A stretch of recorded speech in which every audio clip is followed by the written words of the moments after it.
Esse mês de março, nós vamos dar início a uma série em homenagem ao Dia Internacional das Mulheres. Então, eu criei, essa série Mulheres que nos Ensinam. Ano passado foi Mulheres que nos Inspiram. Eu consegui entrevistar algumas empreendedoras aqui de São Pedro da Aldeia, e esse ano eu convidei algumas mulheres para compartilharem, as suas histórias de vida, mulheres comuns, mas que trazem grande ensinamento para a vida da gente. E uma dessas mulheres eu inicio com a minha mãe, que é o ponto de referência de toda a pessoa. Então eu vou compartilhar com vocês um pouquinho da história da minha mãe, mostrar para vocês umas fotos dela, para vocês acompanharem toda a trajetória dela, e no final do vídeo ela mesma vai contar a sua própria história. Aqui é a foto da minha mãe quando ela era criança. Naquela época era preto e branco, muito difícil de se tirar foto, mas a gente conseguiu esse registro aqui dela quando ela era pequena. E essa outra foto aqui também, dela criança, Aí a infância dela foi assim. As duas fotos que nós temos quando ela era criança ainda, tinha uns 3 a 4 anos de idade. Essa é a foto aqui da minha mãe na escola, É uma foto clássica, todas as crianças tiravam essa foto na escola. Foi a primeira comunhão da minha mãe. Essa foto ela foi tirada no dia 18 de agosto de 1957. Naquela época, quando se fazia a primeira comunhão, as meninas elas se vestiam de noivinhas, As noivinhas de Cristo. E a minha mãe estava com 12 anos de idade. Que a minha mãe já estava com 14 anos de idade. História da minha vida. As lembranças que eu tenho são as seguintes. Quando eu era pequena, tipo assim, 6 anos, eu morava com a minha mãe num lugar, era um quarto que ela morava. Ela sempre gostou de morar em casa coletiva. Não por necessidade, por prazer mesmo, ela gostava. Então, eu tomava conta da minha irmã, que no caso são 3 anos de diferença entre nós duas. Eu tinha 6, ela tinha 3. E os vizinhos dos quartos do lado ficavam passando um olhinho na gente enquanto a minha mãe trabalhava. Ela trabalhava fora. E eu, mesmo pequena, era quem praticamente cuidava da minha irmã. E o que eu me lembro era uma cozinha grande, uma cozinha coletiva com vários fogões.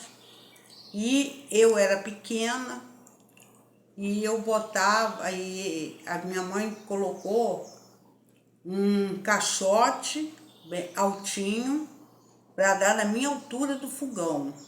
E ali, algumas coisas eu era orientada pelas próprias pessoas que moravam lá para aprender a fazer um café, fazer uma mamadeira para minha irmã, e assim foi.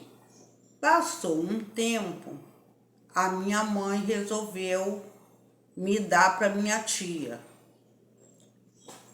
tia Joana, que eu chamava de Tindinha. Então, eu fui morar com ela. E a minha irmã, a pequena, foi para minha outra tia, Maria Cabral. E a minha mãe ficou sozinha, vivendo a vida dela. Esse período que eu fiquei na casa dessa minha tia Joana foi maravilhoso, porque ela me amava muito e eu já não vivia sob regime nenhum de escravidão, pelo contrário. Ela não deixava eu fazer nada, eu era uma criança, 6 anos. Aí fiquei com essa minha tia por um tempo. Depois desse tempo, a minha mãe resolveu apanhar eu e minha irmã de volta. Aí voltou a nossa tortura. Nessas alturas, minha mãe já tinha se mudado e, como sempre, em casas de cômodo. Aí voltou tudo de novo. Passou um tempo, a minha mãe me levou para a casa de uma tia minha. Isso eu já estava mais ou menos com uns 9 anos. A casa da minha tia, que era tia do meu pai. Não era minha tia, era tia do meu pai. Aí ela, como era muito amiga dela, me deixou lá um tempo, na casa dessa minha tia Nicota. E a minha irmã voltou a ficar com ela. E os vizinhos sempre tomavam conta porque era casa coletiva, era quartos, vários quartos. E ali foi o meu calvário de sofrimento, porque essa tia do meu pai era muito ruim mesmo. E na época que eu morei com ela mais ou menos 2 anos, lá no Flamengo. E foi horrível para mim, porque ela era uma pessoa muito má, muito cruel e me maltratava muito. Eu aprendi até a ver horas e ver a tabuada com ela, porque ela era do tempo de jogar milho no chão, fazer a gente ficar no milho e respondendo, e ai que respondesse errado. Aí eu tinha que ficar estudando aquela tabuada, eu tenho trauma de tabuada. Aí eu ficava estudando aqui tudo para não errar. E enfim, foi um período de muito sofrimento. Fiquei lá mais ou menos 2 anos. Aí depois, ela me dava tanto beliscão que eu vivia com os braços roxos. Aí quando a mamãe ia lá me visitar, eu queria falar, mas ela não dava chance, que ela ficava do meu lado o tempo inteiro. Até que um dia minha mãe resolveu, disse, não, eu vou levar ela, porque eu não quero que ela fique separada de mim, então vou levar. Aí me apanhou. Eu estava simplesmente muito magra, mas doente, anêmica, uma coisa horrível. Aí eu fui para a casa da minha tia, essa que era boa, tia Joana. Cheguei lá, a minha tia me levou no médico, aí eu nunca vou esquecer. Aí chegou lá, o médico foi, ela tá desnutrida, tá sem vitamina e tal. Aí passou um bocado de remédios para mim. E eu, nessa época, eu tinha muita crise de asma, mas de ficar toda roxa, sem ar nenhum. Era horrível a minha vida e eu só vivia no hospital tomando injeção na veia, para abrir os brônquios. E eu era muito raquítica. Aí o que acontecia? Fiquei lá esse tempo, na casa dessa minha tia boa. Aí o médico, o nome dele era Dr. Mendes. Aí passou para mim uma vitamina bem poderosa da época do remédio. Eu sei que o remédio era bom.